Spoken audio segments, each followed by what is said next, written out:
Okay, we are live. Good afternoon and welcome to Friday Live. Um, okay, let me know you can hear me. I'm just trying to check out my sound. I think that we are clear. Good afternoon. Welcome, Facebook family. Welcome, YouTube. Let me know that you're here. Let me know if you're watching, where you're watching from, and if you are catching a replay, also let me know that you are catching a replay. Welcome to Friday Live. Today we are going to have another insightful conversation. Today we're talking about passive teenagers. Are you raising a passive teenager? We want to explore why today's young people that we see are unable to do difficult things. They run away from difficult things. Everything is hard, everything is stressful, and they are always looking for something easy, and then they will most likely give up very easily. I can see some persons are joining me. If you're here, let me know in the comment section. Tell me where you are joining from while we get into the conversation. So, passive teenagers. Why are teenagers today avoiding to do difficult things? The question I always ask parents and parents of teens, parents of preteens is, if your teenager had to do life without you today, if they had to figure out how to survive without you, um, there's nobody telling them what to do. There is no deadline. There is no forcing them to do things. How would they cope? Would they be able to rise to the challenge, or would they freeze? And before you say, God forbid, the many young people who have had to grow up without their parents, I'm not sure they also did not say God forbid. But I'm not even considering death alone. I'm saying that if you have a teenager who only functions by what they are told to do without the ability to take initiative, without the ability to start something, you always have to tell them something to do before they get to do it. How will that child cope in your absence? How will that child survive or thrive, like we like to say, in your absence? And I've had cause to ask this question to a number of parents this week. I want you to be brutally honest with yourself, because the answer to that question will reveal something critical to you. We are observing a set of young people, either because of the parenting styles or whatever else that we are using, they wait to be told everything that they have to do. You know that thing about people, uh, we always write in our CVs and say, I have the ability to work without supervision. Aha, that's the question I'm asking you today. Is your child, can your teenager, do they have the ability to work without supervision? Do they have the ability to take initiative to create something on their own? Or do they struggle to start anything meaningfully on their own? When I say anything meaningfully, I'm not talking about video games and all the other things that you can think of. Are they able to stay engaged? Are they able to stay engaged? I was working recently with a young adult, not a teenager, who struggled immensely with sitting down to do a 2 hour lecture. It was a big issue. Struggled seriously with sitting down to read a chapter of a book, sitting down to do something that requires engagement, that is not passive. That's how I came about the caption for today's conversation is passive teenagers. Anything that requires active engagement becomes a very heavy duty task for this young person or this group of young persons that I'm talking about today. And so they quit, they lack tenacity, they lack resilience, they lack the grit to stay through on a particular engagement. They are more comfortable with any other kind of activity, fun, entertainment, relaxation, food. But when it requires active engagement, when it requires problem solving, when it requires great energy, they are lacking. They are lacking. They prefer, like I said, entertainment. And it's interesting to note that the generation that we are raising um, is arguably the most comfortable generation, more comfortable than all of the previous generations before them. However, they are fragile. Whether there's a relationship between the level of comfort that we have today for young people and the resultant fragility is still the jury is still out on that. So as parents, we see these things happening in real time, and some parents are frightened. Some parents are, to say the least, worried. And quite frankly, I think that you should be, because if you have this situation, if you don't fix it, and if your kids um, don't do not develop the resilience and the grit to be able to deal with life, then they're going to struggle in the real world. They are going to struggle in ways that you never. They're going to struggle in ways that you never did. They will be adults who lack drive. They will be adults who can handle difficulty. They will be adults who actively avoid responsibility. And whether it is a male child or a female child, there will be consequences. So let's break this down in the next few minutes, and let's see how much time will afford us. Why is it happening? Because, like I said, you cannot just dismiss this as teen laziness. Um, I mentioned that it's a training. Last week I was talking about the training that produces distracted young people. Okay, and so today I'm going to talk about the training that produces passive teenagers, the training that produces young people who cannot engage actively with whatever it is that they are required to engage in. And there are consequences. If time permits, to look at the consequences, but I'm always focused on what it is that we can do to help young people. So if you're a parent, if you work with teenagers or young people or children, even, you know, this conversation is going to be of help to you. So let me know um, your thoughts on this. Share with me in the comment section. Whether you're catching a replay or you're watching us live, I see a number of persons watching us live. Whether you're catching a replay or you're watching live, let me know what your thoughts are on the conversation, and we will try to see how far we can push it. The first thing I like to look at is whether we are spoon feeding children of these days. So these teenagers, like I said, happen to have the most comfortable upbringing than previous generations.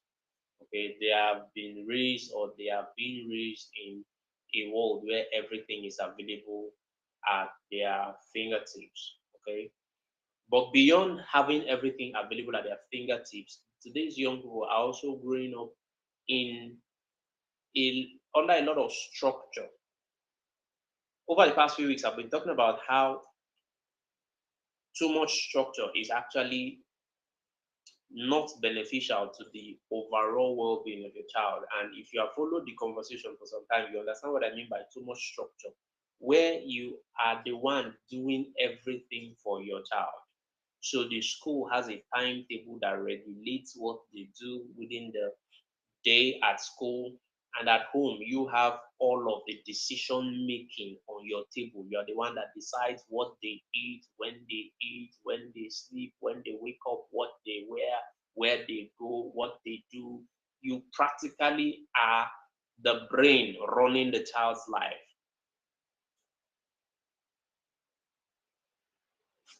That's what I call spoon feeding.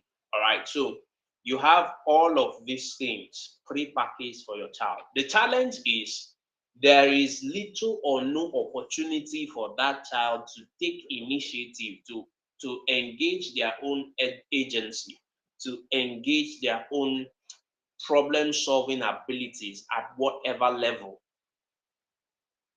So they go to school, the school provides the syllabus, and they just follow instructions.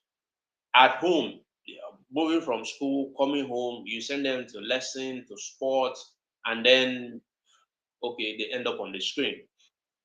They never have time to plan their own time.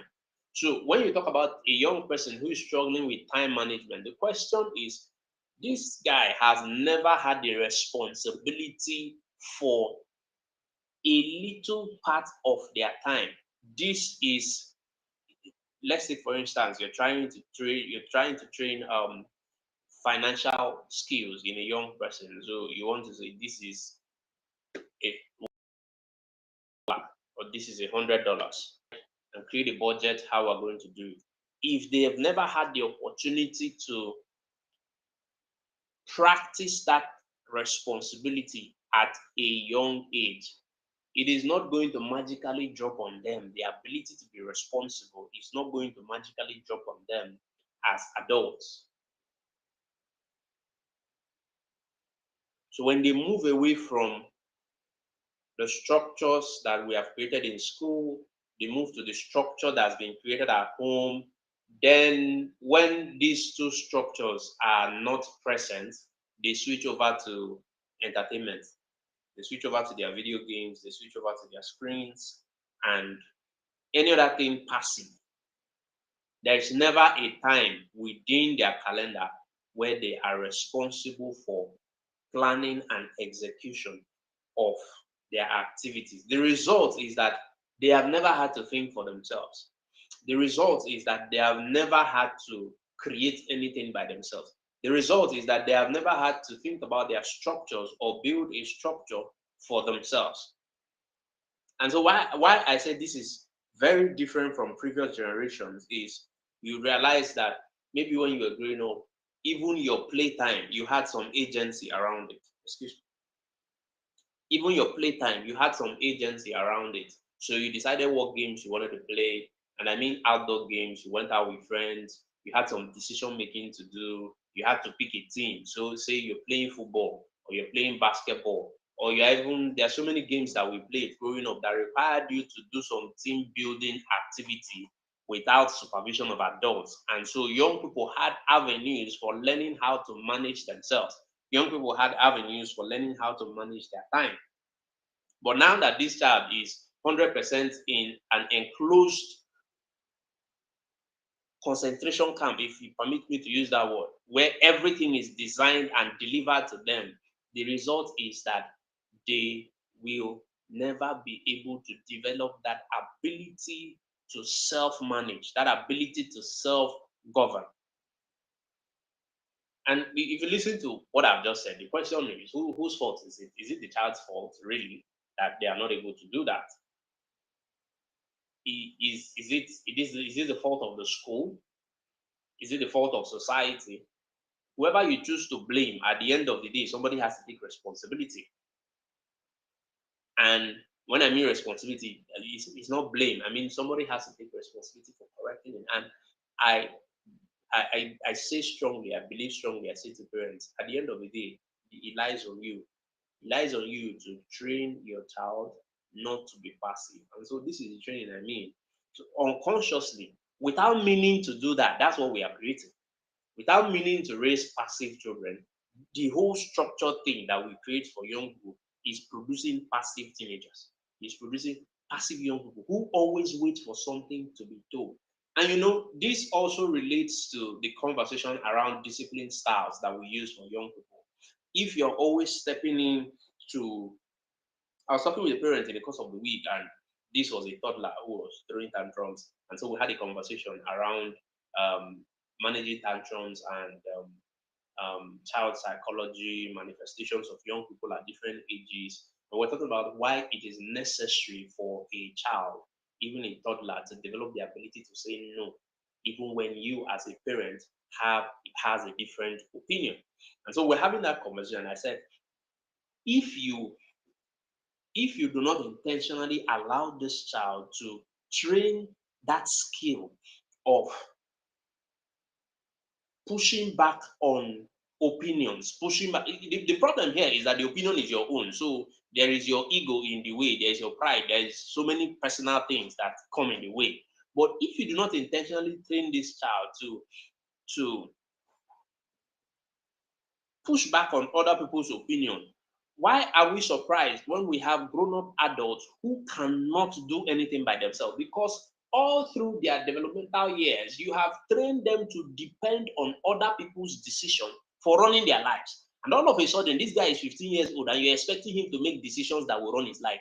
For 15 years, he has been conditioned to wait for other people's decisions to run his life. I'm saying that we have actively but unintentionally trained young people who cannot be active, who cannot make contributions to their own development, who cannot make any input to their decision, the processes that run to any problem solving. They need an external agency to help them solve the problem. Any obstacle they meet along the way, they need a mommy or a daddy.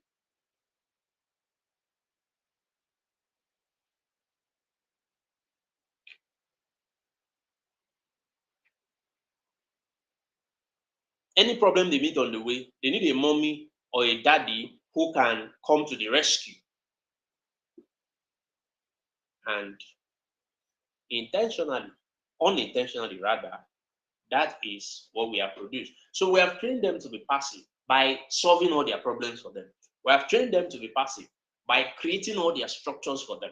We have trained them to be passive by setting up their timetables for them. We have trained them to be passive by deciding all their meals for them. We train them to be passive by deciding all their clothing for them. Where else is this child going to learn how to solve his own problem? You have not allowed the child to wrestle, to contend with their own problems long enough. So a child is crying, they are throwing tantrums, and you quickly rush and find a singing head, like I call it, one Cocomelon cartoon, and throw to the child so that they can stop crying. You have not allowed that child enough room to find alternative solutions to whatever it is that they're complaining about. And so when I say things like uh, um, um, get your child to do a creativity challenge. Somebody has been drilling me for the past few days on exactly why we're doing a creativity challenge and what it is that the creativity challenge means. And this is the conversation I'm trying to have. I'm saying, can you allow a period where this young person can learn to initiate things by themselves? Because in the creativity challenge, well, there's very little intervention that we're going to provide. It is just guidance, right? You are going to be able to do this at the end of the day, and we'll let you do it. And there will be no structures in quote. The idea is to develop a young person who can take initiative, see a problem, brainstorm that problem, and come up with a solution at the end of the day. So that is the first training that we have offered to young people that have produced passive teenagers. That training is the training that supplies everything. I call it spoon feeding. You're spoon feeding a generation and spoon feeding them into passiveness. The second issue is the issue of comfort addiction. We have a generation today that is addicted to comfort, addicted to the easy life, addicted to soft life. All right. So we taught them not to do hard work, but to do smart work. We taught them to do soft work.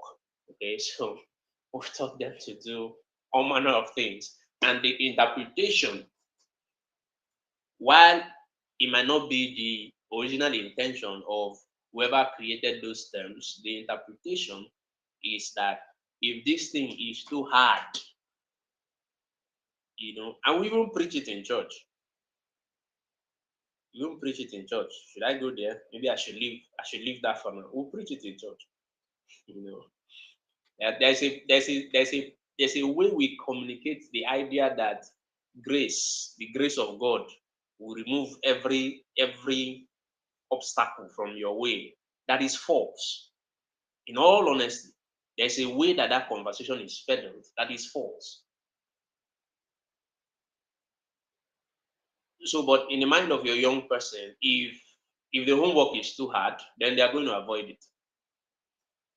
If they don't win, a parent was talking to me after the last Friday that we had about how the child anything that does not seem like he's going to win. So if they don't win immediately, they quit. Whereas in every competition, there's only going to be one winner. That's the truth.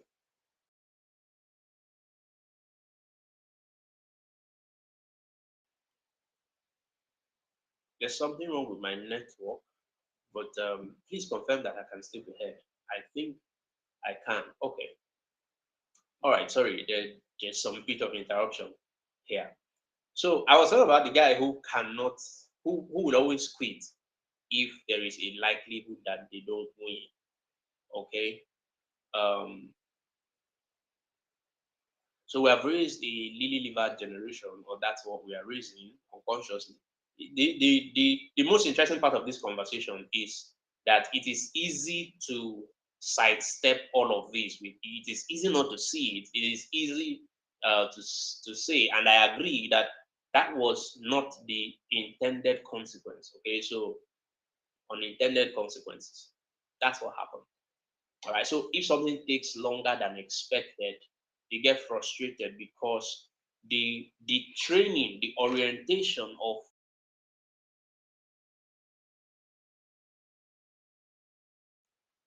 I used to make a joke and ask, have you ever made noodles that was ready in 2 minutes?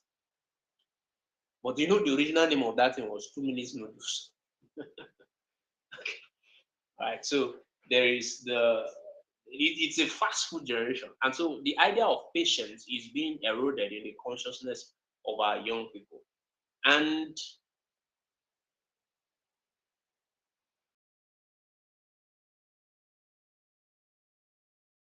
in the course of the video, I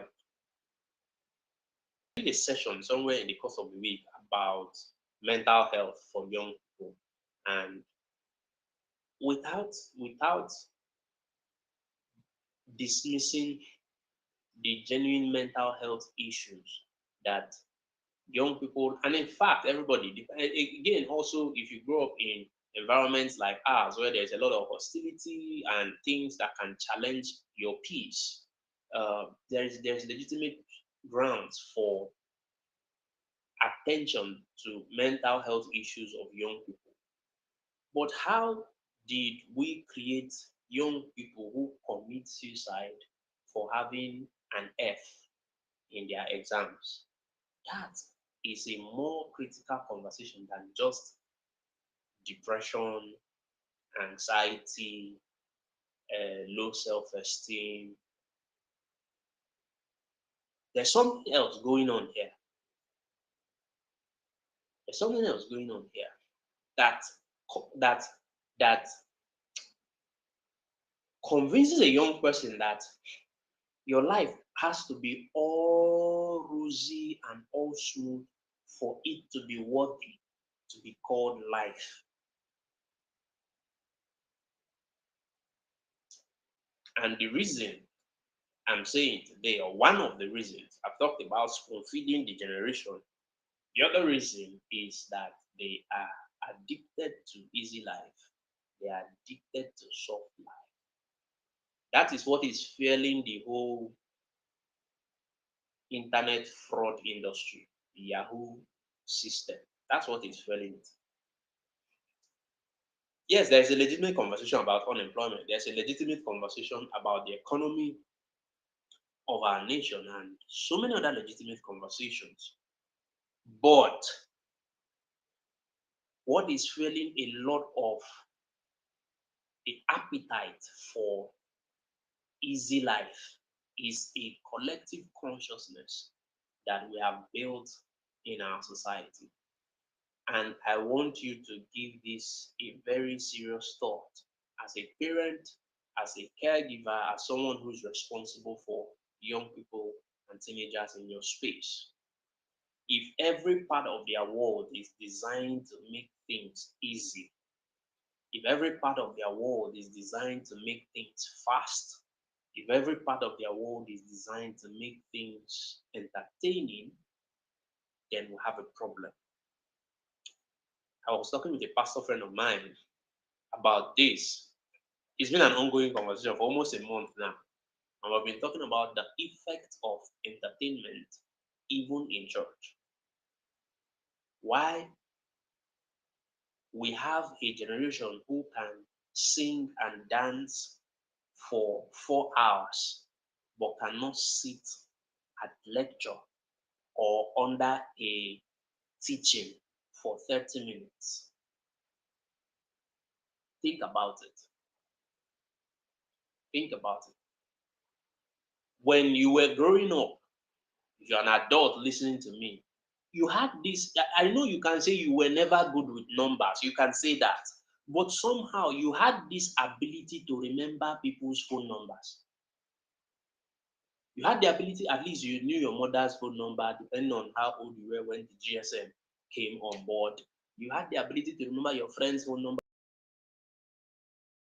your son's phone number, and things like that. Why do not know one phone number? Because they don't need to memorize anything. They don't, when you were growing up, you had to memorize the times table. You had to sing, recite. What is that thing you did in primary school? 2 times 1, 2, 2 times 2, 4, 2 times.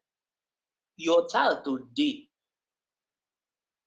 because we, and like I said, this is this is something that was not the intention of the society that we have, but somehow these are the consequences. There is Google to talk to, there is Siri to talk to, there is Alexa to talk to, there is all those things, there is ChatGPT to talk to. There's so many things now to talk to. And so the young person does not have opportunity to exercise themselves. I read a book many years ago that the book is titled Everything is Figure Outable. Okay.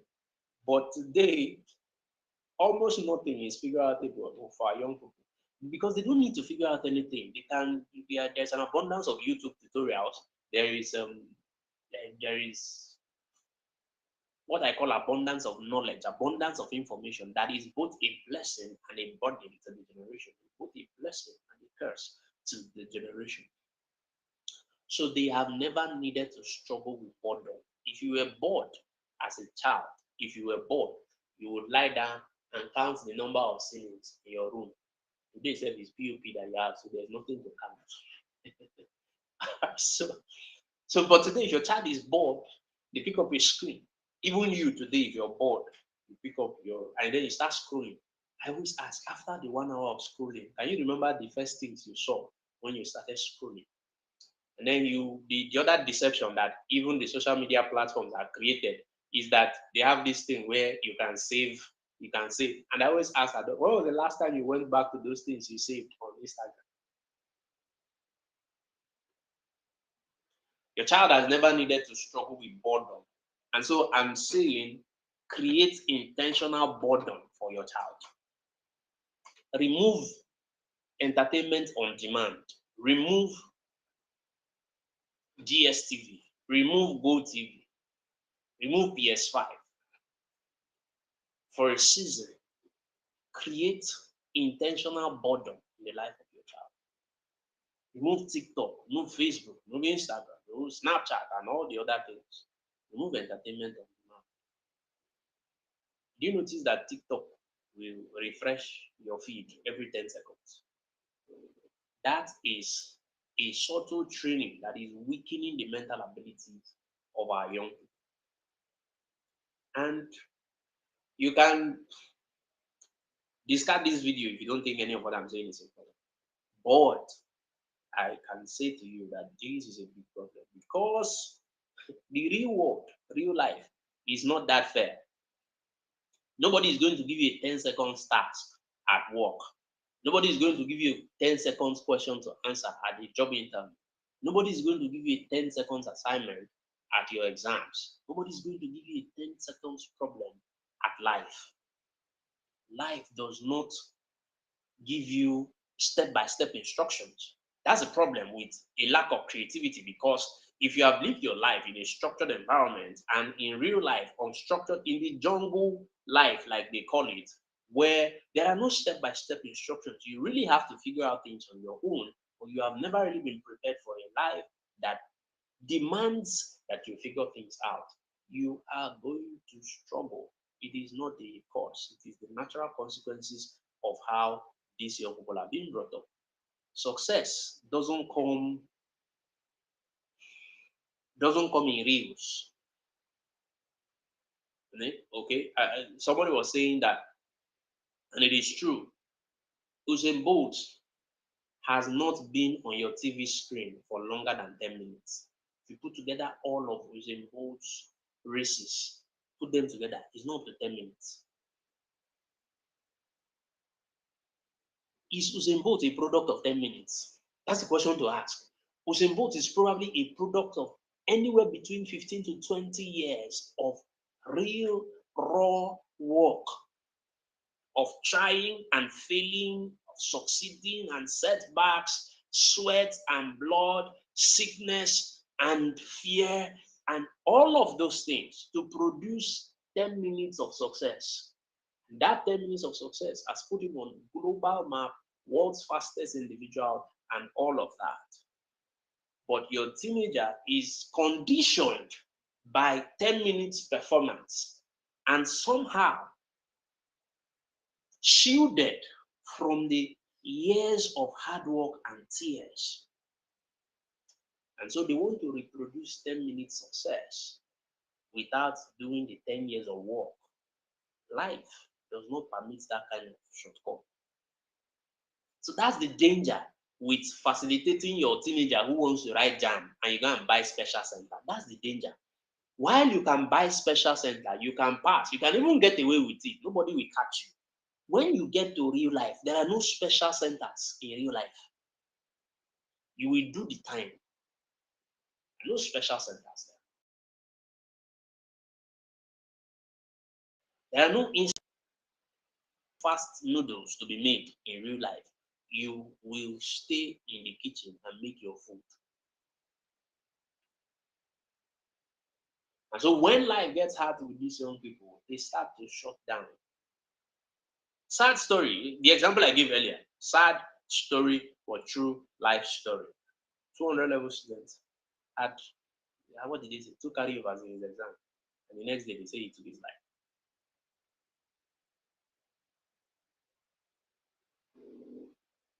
They have no muscle for struggle. They have no muscle for resilience. They have no muscle for tenacity.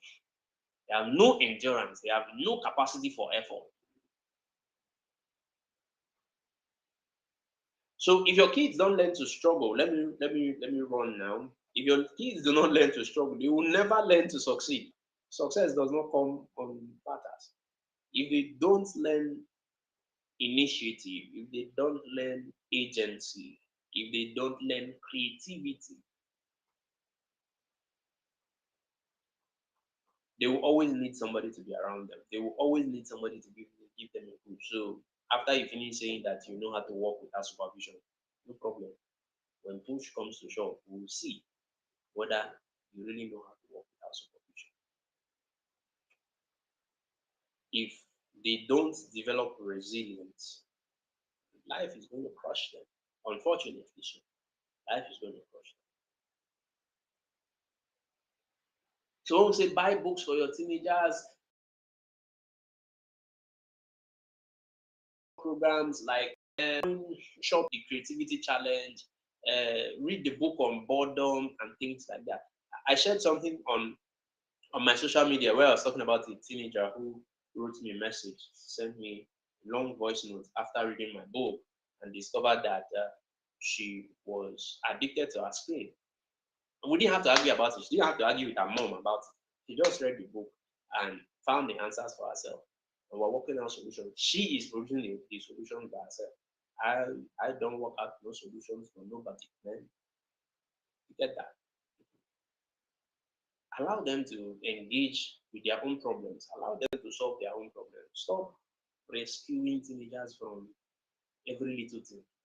I said the systems that we have built is enough to create the problem. Worst case is that we are sometimes intentionally now adding salt and pepper and maggi to that system that is already a problem.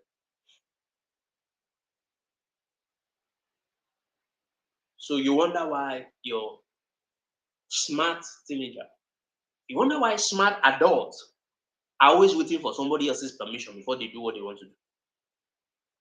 Like, whose permission are you waiting for? Because you have grown up all your life depending and waiting for other people's permission to do it. Even in your house, you need permission to sleep, you need permission to wake up, you need permission to eat, you need permission to pray, you need permission to read. And when you now get to real life where there are no external agencies, you still there is there's a scripture that says, even though the veil has been removed, in their mind the veil still exists. And there's science to back that, right? Where they have put insects inside leaded containers. And when the thing tries to escape after a while, it becomes conditioned within that environment such that when you remove the lid, it no longer has the capacity to leave that environment, even when there are no restrictions. That is what is happening to our young people. The conditioning trains them with a lead. And so when there is no more lead, the child is still stuck inside the boundaries of that confinement that we have created. So as an adult, they enter into workplaces, they enter into employment, they can't even run anything on their own. So let's not talk about starting businesses. They get a job. If they can't get a job, then they don't know what to do unless somebody tells them what to do. But they can scroll on their phones. They can come to work in the morning and scroll on their phones the rest of the day. There's an entire research about how the corporate environment is responding to Gen Zs today. There's an entire body of work around that. How that the corporate world is struggling to absorb the Gen Zs of today because of character issues, because of lack of resilience, because of inability to show performance, and this addiction to soft life. So they're waiting for instructions. They're waiting for somebody to tell them what to do. They can't take ownership of anything. Ownership of what? They struggle with decision making. Somebody else has to be some part of the struggle with decision making in young people is also the fear of failure. Because if you take certain decisions, you must also be willing and ready to accept the consequences of those decisions and the responsibilities that come with it. So if I'm afraid of failure, if I'm afraid of responsibility, if I'm afraid of consequences, I'd rather not take the decision at first.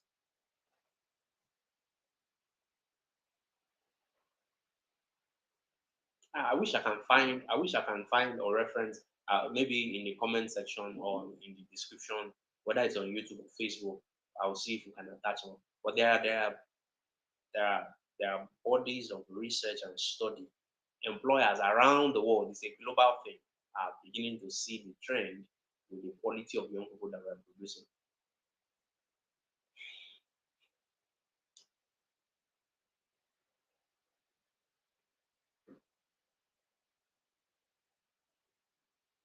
So if your kids do not learn how to think, if they do not learn how to take action, if they do not learn how to figure out things on their own, they are going to enter adulthood completely unprepared for the life that is.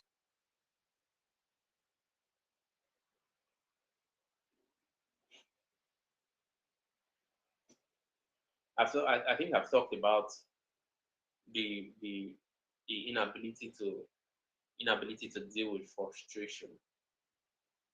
I've talked about the inability to deal with frustration. Our time is far gone. I'll see if I can touch a little bit on what we can begin to do, how we can begin to raise children who are able to take initiative, how we can begin to help our teenagers take initiative. And the first thing to say in terms of solution, I can go on the other conversation, but our time is up, and so I'm going to skip a number of things. The first thing to do is to decide to stop solving your teenagers' problems for them. Decide to stop.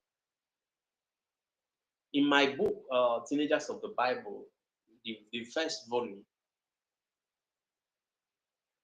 I wrote a lot of notes to parents in that book because I was trying to push the argument that today's teenager is a world apart from the teenagers in a few centuries before now.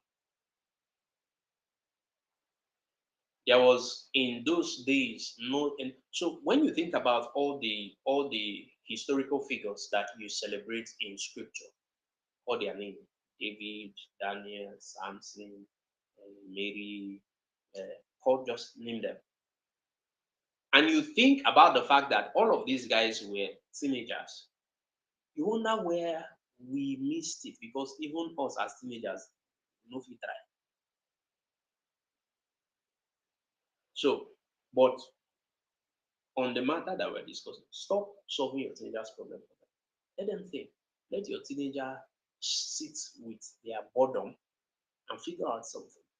Let your young person sit down with a book and read it. Let your teenager do critical thinking activities. Create hypothetical scenarios and allow them to solve their problem. As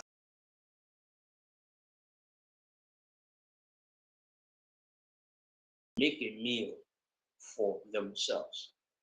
That's the simplest exercise that they can begin with, because the task of making a meal,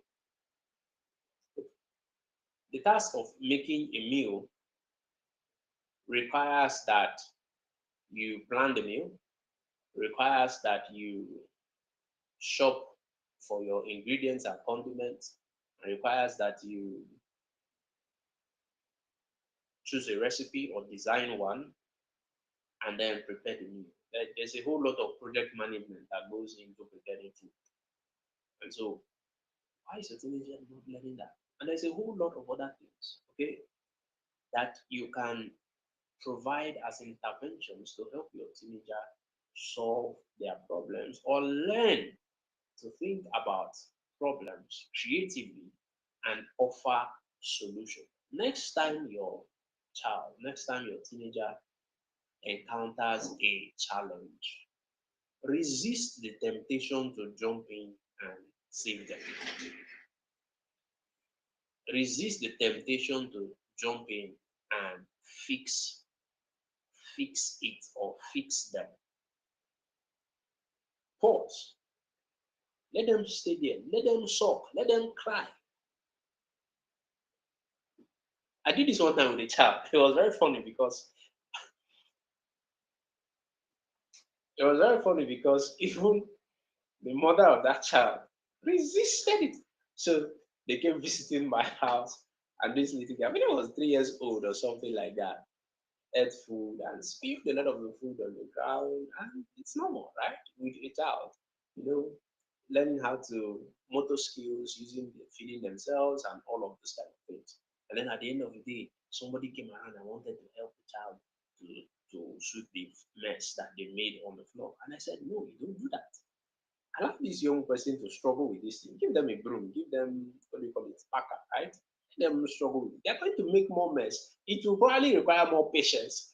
Of course, it will require more patience. It will take a lot more time, all right? And I think that because as adults, sometimes we don't want to invest that time, we don't want to invest the patience, we don't want to invest the inconvenience. And so we have that, we give into that temptation to solve the problem for the child. But resist it. Let them struggle. Let them wrestle with their problem. Their let them build their grit. Let them build their initiative. Let them try, or let her try and fail, and think of other ways to do the same thing. Just watch. You want to provide supervision to make sure that they are safe. They Coach Wendy, we call this doing hard things carefully. doing dangerous things carefully. All right. Let them do dangerous things carefully. Provide supervision, provide a safe environment. That's what I was discussing in. I've had a number of conversations this week. Check out the videos on our YouTube channel to find some of the videos of each of these things I'm referring to. All right. But allow them to do stuff by themselves. Guide them, but don't rescue them. Young people need guidance, they don't need rescue. When you provide rescue, you rob them of the opportunity to learn, you rob them of the opportunity to grow. Every time you help a teenager figure something out, um, you rob them of the opportunity to develop their strength, to develop their emotional capacity.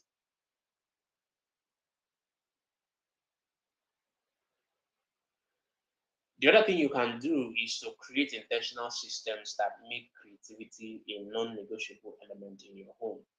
Um, Creativity is one thing that forces your child's brain to get to work, and most times also get to work differently. It allows them to do experiments, it allows them to do testing and refining of their ideas. It's going to teach them how to handle frustration and find solutions. And that's some of the things we're trying to build into the 30 days creativity challenge. If you have not registered for the 30 days creativity challenge, here is the details will be scrolling on your screen, okay, so that you can, not even sure why these details have not been scrolling there since. You can check that. I'll send a message, or I think there's a link, there's a seller link. Please help me drop a seller link on the comment section for someone who wants to join. But I was saying, uh, I was talking about making creativity non-negotiable in your home, and I was saying that you need to provide avenues for experimentation, for tests, for refining of ideas, and I then said that we are building all of this into the creativity challenge. It's 30 days because there's going to be different facets and dimensions to the challenge to help participants. And last week we opened it up for preteen because a few persons are asking, okay, is it only for teenagers? Can preteen join? Can young adults join? So we have kind of opened it up for them like that.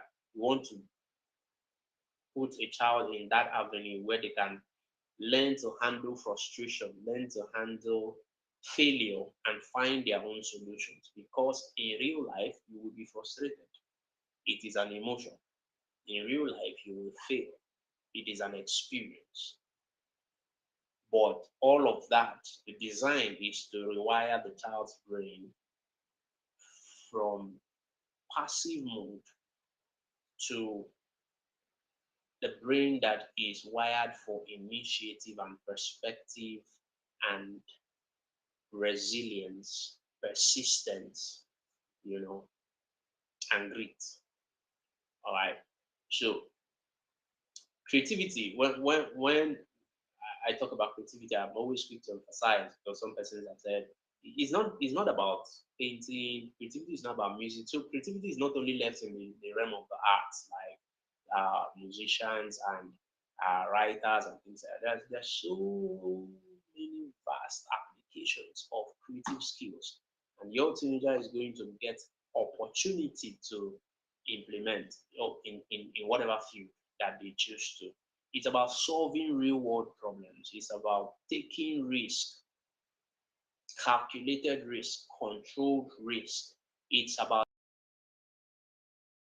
the ability to try new things. Why are your teenagers are they afraid of the unknown?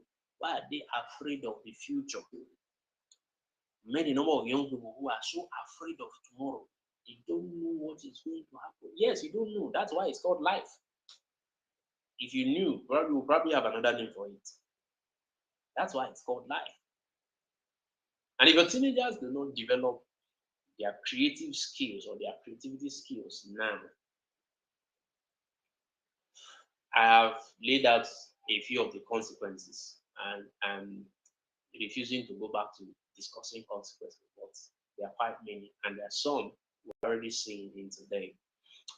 I must mention in talking about strategies for solution that you must intentionally eliminate or at least reduce passive consumption in your home. Passive consumption of media, specifically interactive media, passive consumption of television, passive consumption of music, passive consumption of entertainment generally, passive consumption of social media and games, and all of those things. And replace, because it's not just to eliminate, it's not just to reduce. As you are reducing and eliminating, you must be careful to replace. So reduce passive consumption of entertainment and replace with active creation and active productivity. Replace scrolling with reading or with taking a walk or with journaling or with making something, with building something, with drawing something, with painting something, with experimenting on something.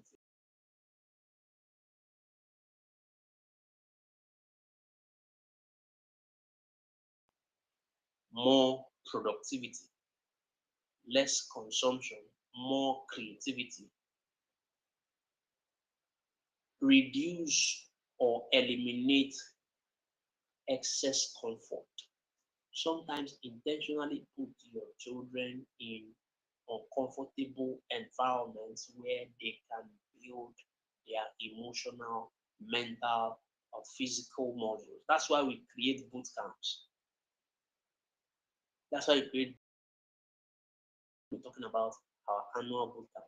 That's why we create boot camps where your teenager is forced to get into environments that challenge their comfort zones,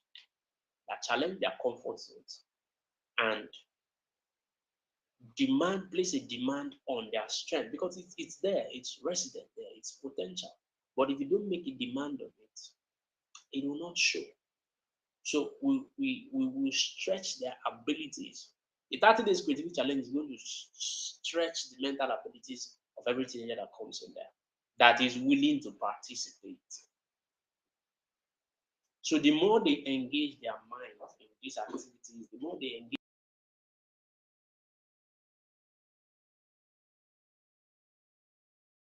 it will lead to better, a young person who is better able to take initiative, and a young person who is better able to cultivate and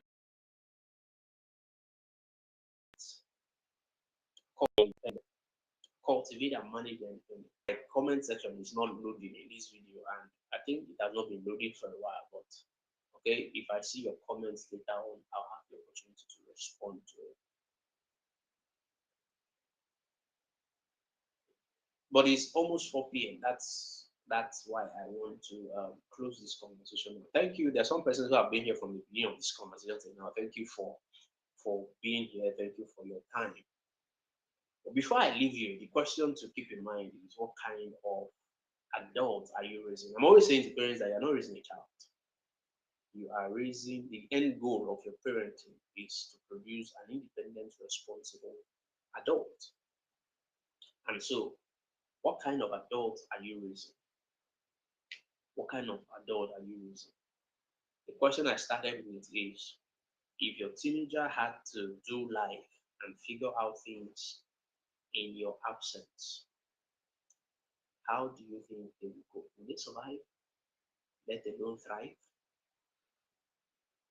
So as you think about that, if you're just joining us, you might need to catch a replay of this particular session. It's going to be available right here on YouTube. Because if we don't fix this, we'll be raising a group of teenagers who are devoid of any form of confidence, they lack resilience, and like I've established over and over again, you wonder why they all want something to do. That's what I mean by passive teenagers, and I hope that with these few points of mine, I'll be able to convince you of the need for you to start raising actively engaged teenagers who can lead their world and make meaningful contributions and even first of all lead themselves before we talk about the decisions that you are going to make, which you are called to make. But at an individual level, they are bold, they are resourceful, and of course, that person is ready to lead. The choice is ours as parents. The choice is ours as those who are responsible for teenagers. But that conversation is going to come to a close for today. Thank you very much, as always, for joining me. I look forward to seeing you again. There's always a video on YouTube dropping every day. Don't forget to subscribe to our YouTube channel. If you're seeing this on Facebook, also follow us on all our channels, Facebook, Instagram, uh, and on YouTube. Thank you very much for your time and keep thriving.